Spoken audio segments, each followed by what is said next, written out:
1950 के दशक में अमेरिका ने एक अति गोपनीय परियोजना सनडायल शुरू की, जिसका अधिकांश हिस्सा आज भी गोपनीय है। इसका लक्ष्य एक ऐसी परमाणु बम बनाना जो इतनी शक्तिशाली हो कि पूरी मानव सभ्यता को नष्ट कर सके। यह योजना एक प्रतिभाशाली वैज्ञानिक के दिमाग से निकली ठंडी तर्कपूर्ण सोच का परिणाम थी। सनडायल में 10 अरब टन टीएनटी के बराबर ऊर्जा थी। यह विस्फोटकों का एक पिरामिड था जो असली ग्रेट पिरामिड से 13 गुना ऊंचा था। द्वितीय विश्व युद्ध के दौरान गिराए गए सभी बमों की तुलना में 3000 गुना अधिक। अगर आप हर मिनट हिरोशिमा पर गिराए गए बम जैसा एक बम गिराएं, तो सनडायल के बराबर पहुंचने में आपको 15 महीने से अधिक लगेंगे। हम कैसे इस पागलपन की सीमा तक पहुंच पाए? यह कैसे संभव हुआ? सब कुछ हमेशा के लिए बदल गया है। सब कुछ हमेशा के लिए बदल गया है। चलिए थोड़ा पीछे चलते हैं। अगर आप 1945 में 40 वर्ष के थे, तो आपकी पैदाइश 1905 में हुई थी। उस समय दुनिया के अधिकांश हिस्सों पर राजशाही का शासन था। अमेरिका में केवल 3% घरों में बिजली थी। शहरों में घोड़े आम थे और पहले परीक्षण विमान ने ही उड़ान भरी थी। हर साल युद्ध में 1 लाख से भी कम सैनिक मारे जाते थे। कल्पना कीजिए कि आप ऐसे युग में बड़े हो रहे हैं और फिर सब कुछ इतनी तेजी से बदलता है कि आपके लिए उसे समझ पाना मुश्किल हो जाता है। 1945 तक 2 विश्व युद्धों में 2.4 करोड़ सैनिक और 5 करोड़ नागरिक मारे जा चुके थे। और अचानक टीवी, माइक्रोवेव, जेट विमान और परमाणु बम आ गए। उस समय के लोगों का मानसिक संतुलन इससे बिगड़ गया। एक ही रात में अंतरिक्ष की कगार से लेकर समुद्र की गहराई तक कोई भी स्थान सुरक्षित नहीं था।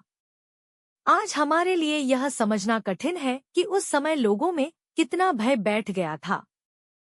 परिणाम बहुत ही भयानक थे। परमाणु हथियारों के बिना भविष्य के युद्धों में जीत की कोई संभावना नहीं दिख रही थी। जिन राष्ट्रों के पास ये हथियार नहीं थे, वे उन राष्ट्रों द्वारा रौंद दिए जाते जो इन्हें रखते थे, चाहे उनकी सेनाएं कितनी भी बड़ी क्यों न हों। एक क्षण के लिए ऐसा लग रहा था कि सब कुछ रोका जा सकता था।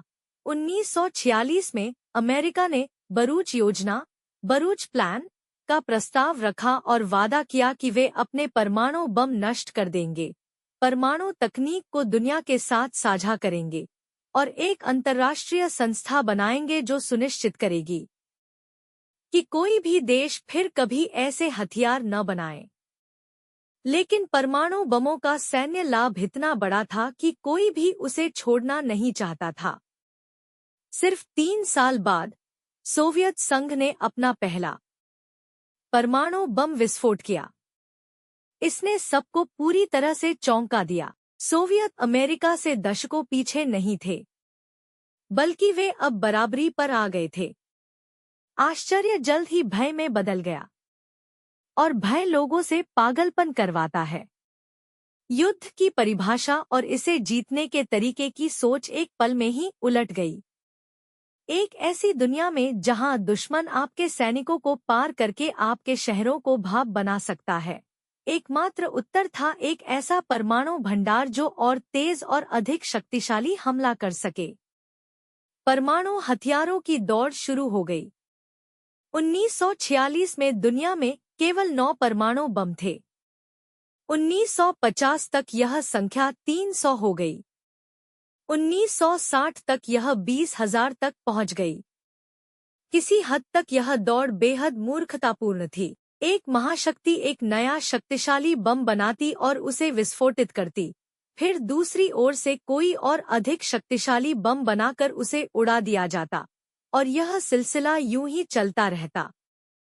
यह एक गंदा और बर्बादी भरा खेल था जिसमें लगातार और अधिक डरावनी चीजें बनाई जाती थी, जो उस समय पूरी तरह तर्कसंगत लगती थी।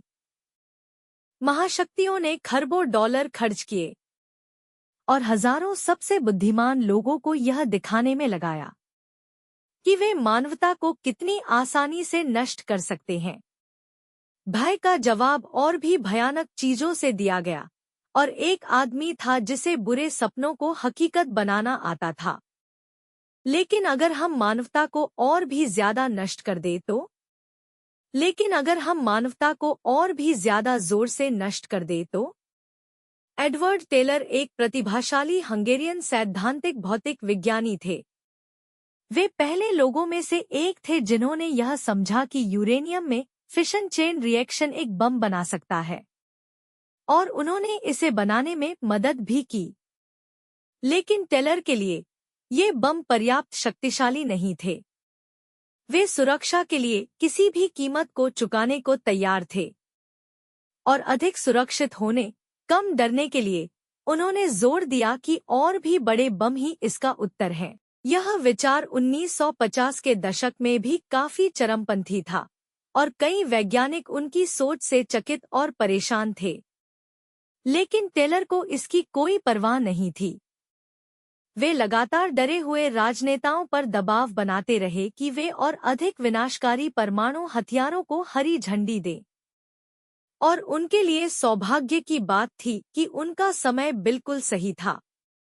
सोवियत संघ की तेज परमाणु प्रगति से भयभीत होकर उन्हें सेना की तरफ से एक ब्लैंक चेक मिला अपनी सबसे विनाशकारी कल्पना को साकार करने के लिए।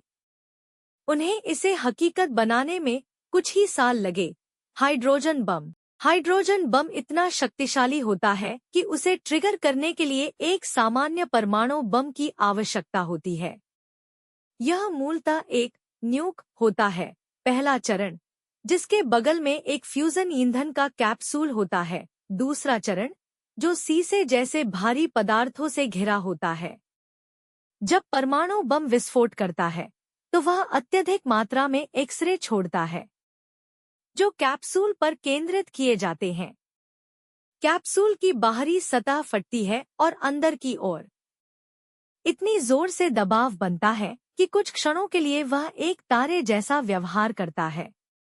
जब इस बम का पहली बार 1952 में परीक्षण हुआ तो इसने एक प्रशांत द्वीप को नक्शे से मिटा दिया।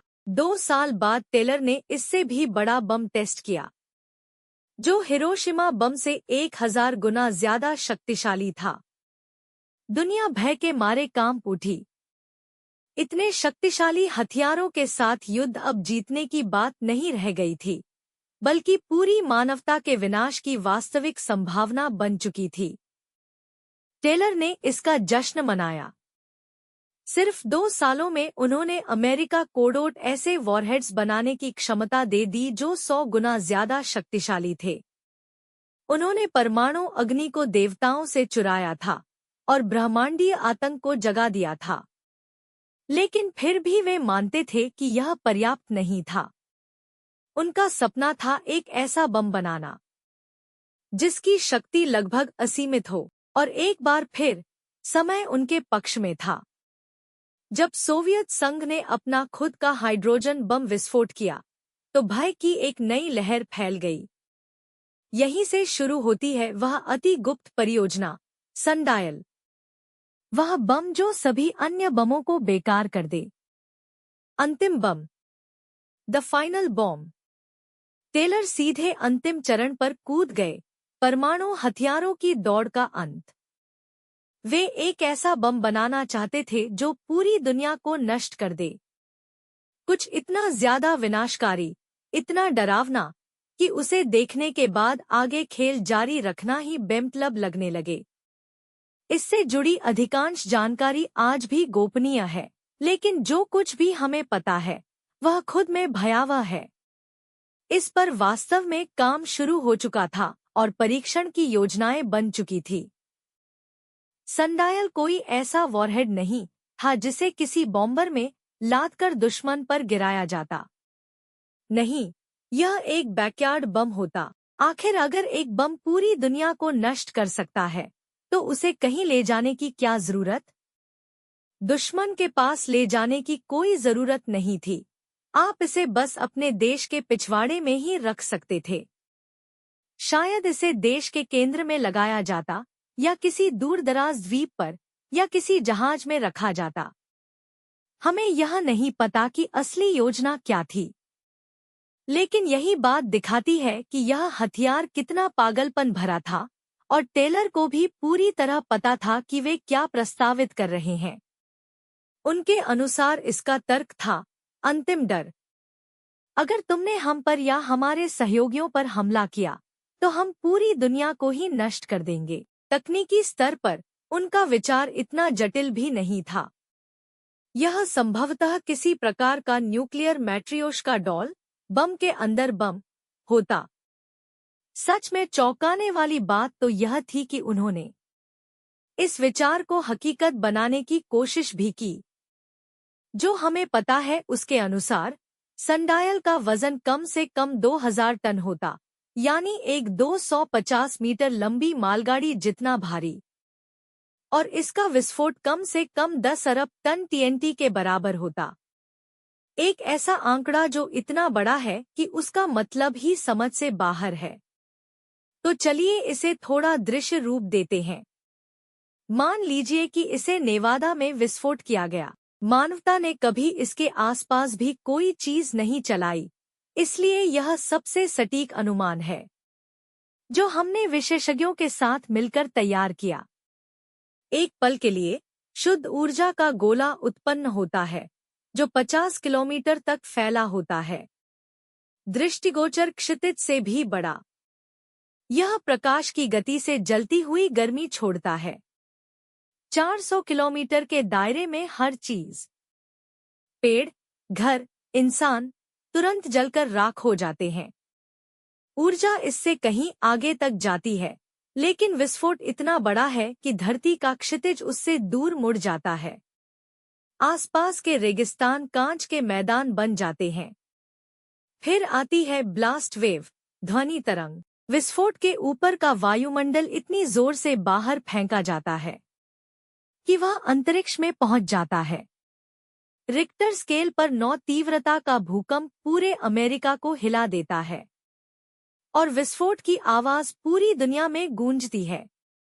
उत्तरी अमेरिका के जंगल जलते हैं और उनकी कालिख बम के रेडियोधर्मी कणों में मिलकर दुनिया को काले पर्दे जैसे जहरीले बादलों से ढक देती है। सनडायल किसी परमाणु युद्ध की तरह नहीं है, बल्कि एक ज्वालामुखी विस्फोट या ग्रहीय टक्कर जैसा है। यह लाता है एक विनाशकारी न्यूक्लियर विंटर, जहां तापमान अचानक 10 डिग्री सेल्सियस तक गिर जाता है, ज्यादातर जल स्रोत दूषित हो जाते हैं और पूरी दुनिया में फसलें बर्बाद हो जाती हैं। दुनिया के ज्यादातर लोग मर जाते। तो बधाई हो, आपने जीत लिया युद्ध। अच्छी खबर नहीं, बुरी खबर। अच्छी खबर यह है कि सनडायल कभी बनाया नहीं गया। इसके ज्यादातर विवरण आज भी शीर्ष गोपनीय हैं। लेकिन यह पता है कि वैज्ञानिकों ने इसे देखकर घृणा जताई और जिन राजनेताओं को गुप्त रूप से जानकारी दी गई वे हैरान रह गए। यहाँ तक कि अमेरिकी सेना को भी यह कुछ ज्यादा ही लगा। परमाणु हथियारों की पागल दुनिया में भी यह विचार अत्यधिक और अमानवीय माना गया।